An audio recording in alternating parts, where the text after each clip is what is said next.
I've been part of the Regenstrief Institute for about 10 years in several different roles. Over that time, I've seen lots of changes in people, in leadership, in programs, and projects. In 2015, when I started here, I was a faculty member in the School of Public Health, and I became an investigator in the Center for Biomedical Informatics. I spent about 4 years in that role before I moved down to Florida for a really interesting role at the intersection of health services research and biomedical informatics.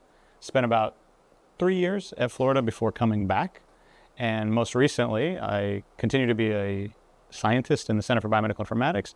I'm also the Chief Information Officer, which oversees the operations of Regenstrief Data Services. When I walked into Regenstrief for the first time, the feeling was one of welcoming. I went into Bill Tierney's office, I remember, and he immediately offered me a Diet Coke. And it was, "Welcome to Regenstrief, when do you start?" And that made me feel like, hey, maybe I do want to move to Indiana from Florida. I was so impressed by just the people. Everyone there interested in talking about science at that sort of intersection of health services research, informatics. I hadn't seen a place like that before in my career, where on a routine basis we got that many people together, interested and engaged in the kind of work that I really love to do.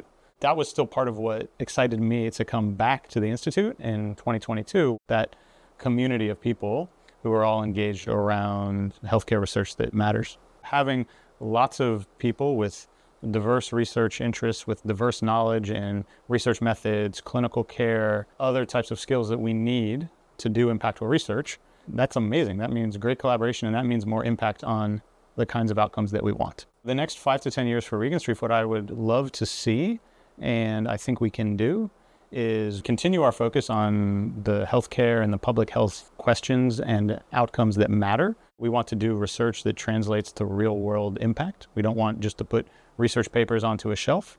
Inevitably, that work will involve more and more data and more artificial intelligence. This is my area, an area that I'm excited about.